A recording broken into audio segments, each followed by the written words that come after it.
Emmanuel Macron va-t-il être contraint un jour de quitter le pouvoir? La procédure de destitution d'Emmanuel Macron, lancée par le groupe de la France Insoumise, a été jugée recevable ce mardi à l'Assemblée nationale.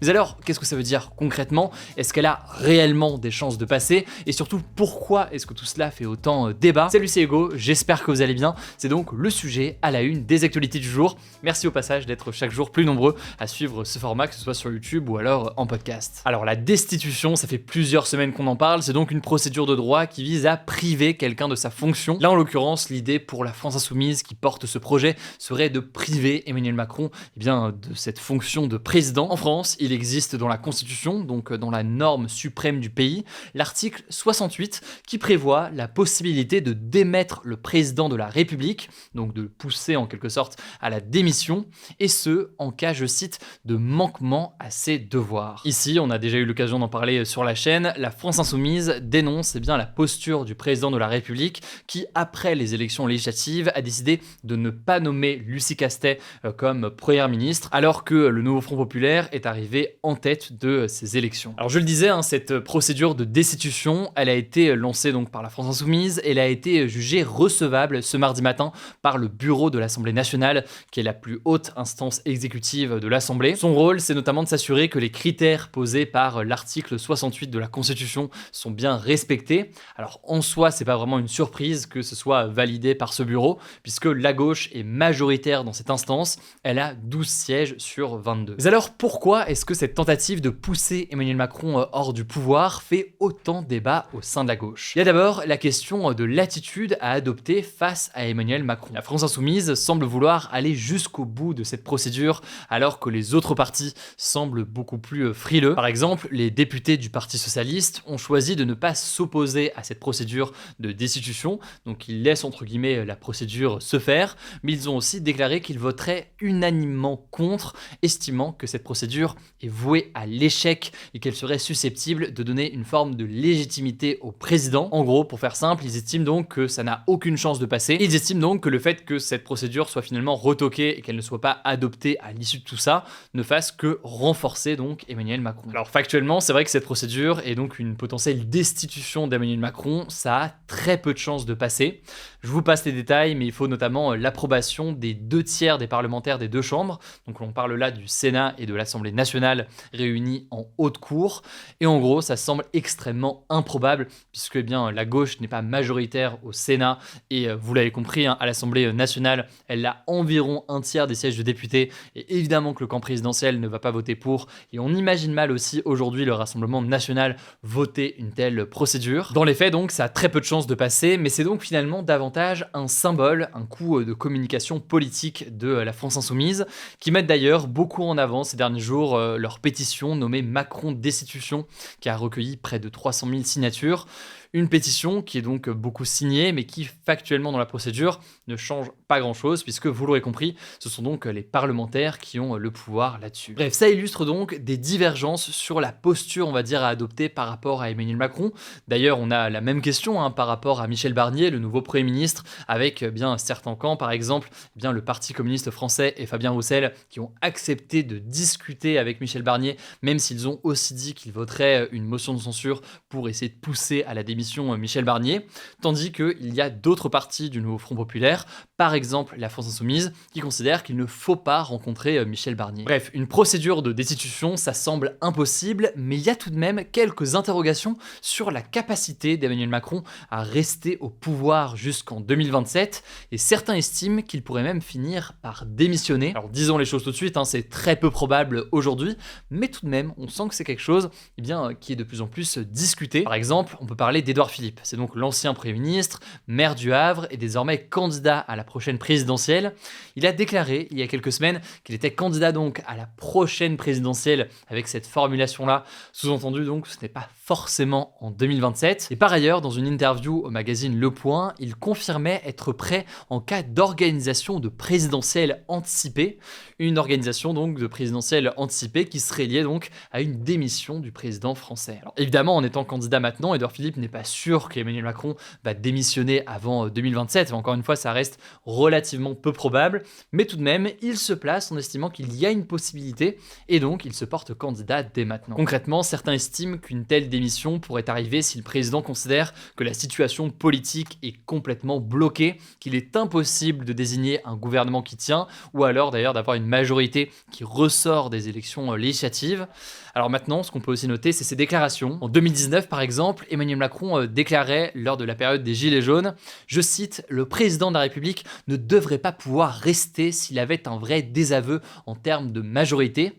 Certains estiment donc que c'est le cas aujourd'hui, puisque le camp présidentiel ne ressort pas en tout cas en tête aux élections législatives. Et cependant, ce qu'on peut aussi noter, c'est que Emmanuel Macron persiste et signe. Aujourd'hui, il semble exclure toute démission. Il avait notamment déclaré, je cite, « Vous pouvez me faire confiance pour agir jusqu'en mai 2027, protecteur, je cite toujours, à chaque instant de notre République, de nos valeurs, respectueux du pluralisme et de vos choix, à votre service et à celui de la nation. » Fin de citation. Aujourd'hui donc, ce scénario d'une démission par le président français semble plutôt exclu de son côté. Alors maintenant, si Emmanuel Macron reste au pouvoir jusqu'en 2027, faudra voir déjà si le gouvernement à venir de Michel Barnier arrive à tenir dans la durée. Si c'est pas le cas, il pourrait y avoir des nouvelles élections législatives dès l'été prochain, puisque c'est maximum une fois par an les élections législatives. Voilà en tout cas pour ce qu'il en est pour le moment. Je vous mets des liens en description si vous voulez en savoir plus. Je vous laisse avec Blanche pour les actualités en bref, et je reviens juste après pour la question du jour. Merci Hugo et bonjour à tous. On commence avec cette info. Dominique Pellico, le principal accusé dans le procès des viols de Mazan, s'est exprimé pour la première fois ce mardi et a reconnu les faits dans leur intégralité. Si vous n'aviez pas suivi, Dominique Pellico est soupçonné d'avoir drogué son ex-femme Gisèle pendant des années pour ensuite la violer et la faire violer par des dizaines d'inconnus recrutés sur internet alors qu'elle était inconsciente. Alors ce mardi, il a admis, je cite, « Je suis un violeur comme les autres dans cette salle. Ils savaient tout, ils ne peuvent pas dire le contraire », évoquant donc les 50 co-accusés du procès. Il a aussi dit regretter et demander pardon, même si ce n'est pas pardonnable. Il faisait son retour au tribunal après plusieurs jours d'absence à cause de problèmes de santé.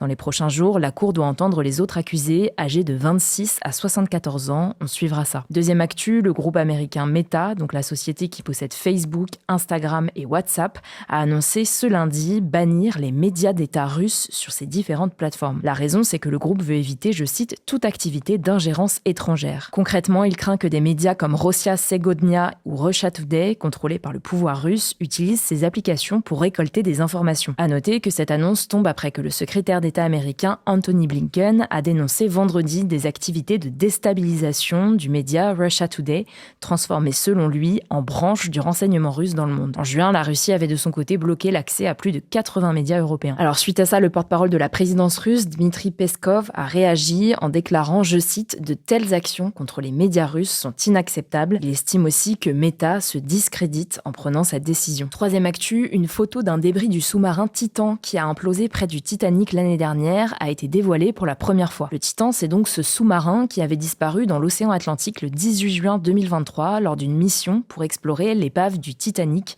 qui, lui, a coulé en 1912. Le Titan a sombré avec 5 passagers à son bord. Un an plus tard, l'enquête continue pour comprendre ce qu'il s'est passé ce jour-là. Des employés d'OceanGate, la société qui exploitait le sous-marin, ont été entendus dans le cadre d'une audience et une image du cône arrière du sous-marin a donc été dévoilée. Les gardes-côtes ont aussi dévoilé la dernière conversation entre les passagers du Titan et le navire chargé de remorquer le Titan. On peut notamment entendre dans l'enregistrement, je cite, « Tout va bien ici ». Quatrième actu, la réforme du brevet des collèges ne sera finalement pas adoptée cette année. C'est ce qu'a indiqué ce lundi le ministère de l'Éducation nationale. Cette réforme devait notamment revoir l'équilibre entre le contrôle continu, donc les notes qu'on a pendant l'année, et les épreuves finales, et surtout rendre obligatoire le brevet pour tous les élèves qui souhaitent intégrer le lycée. Elle devait notamment s'appliquer à partir de la rentrée 2024-2025, mais l'arrêté, donc le document qui acte officiellement la décision, n'a pas été signé à temps, a reconnu le ministère de l'Éducation nationale. Il faut désormais attendre de voir ce que décidera le prochain ministre de l'Éducation nationale pour une possible application à la rentrée 2026. Cinquième actu, le rappeur américain Diddy a été arrêté dans la nuit de lundi à mardi à New York. C'est ce qu'a annoncé la justice fédérale américaine suite à plusieurs plaintes déposées contre lui. Au total, 9 plaintes ont été déposées depuis novembre 2023. Son nom est évoqué dans plusieurs affaires d'exploitation sexuelle et de violence physique et psychologique. Parmi les plaignantes, on trouve notamment son ex-compagne, la chanteuse Cassie. En novembre 2023, elle l'accusait d'avoir eu un comportement violent violent et déviant avec elle pendant 10 ans, mais aussi de viol. Un accord confidentiel signé entre les deux camps a récemment permis de régler l'affaire, je cite, à l'amiable. À noter aussi que Didi a toujours nié ces accusations. Et on termine avec cette actu, et c'est une bonne nouvelle pour la médecine. Une nouvelle étude française présentée ce week-end lors d'un congrès promet de révolutionner le traitement par radiothérapie du cancer du sein. La radiothérapie, c'est un traitement médical qui utilise des rayonnements ionisants, comme les rayons X, les rayons gamma ou les particules, pour détruire les cellules cancéreuses ou empêcher leur croissance. Et donc cette étude a évalué pendant 5 ans 1265 patients et a comparé les effets d'une radiothérapie standard de 5 semaines avec un nouveau schéma raccourci à 3 semaines avec une dose plus importante à chaque séance. Ces femmes avaient tout un cancer du sein avec atteinte ganglionnaire, donc la tumeur n'était plus localisée mais s'était propagée aux ganglions lymphatiques. Selon Sofia Rivera, en charge de l'étude, ça voudra donc dire que les patients auront des traitements moins lourds. C'est donc une bonne nouvelle. Merci beaucoup Blanche. Alors on termine avec la question du jour aujourd'hui, une question qui a été posée par l'un ou l'une d'entre vous. Hugo, peux-tu donner des nouvelles de Paul Watson? Bon, je ne vous avais rien suivi, pas de panique, mini résumé là-dessus. Paul Watson, c'est donc ce militant contre la chasse à la baleine. Il a fondé l'ONG Sea Shepherd, que vous connaissez très probablement. Il a été arrêté donc le 21 juillet au Groenland, territoire donc du Danemark, car le Japon, qui souhaite son extradition, l'accuse d'avoir blessé en 2022 l'équipage d'un navire japonais qui chassait des baleines. Une blessure qui aurait été causée dans le cadre d'une campagne menée par l'ONG Sea Shepherd.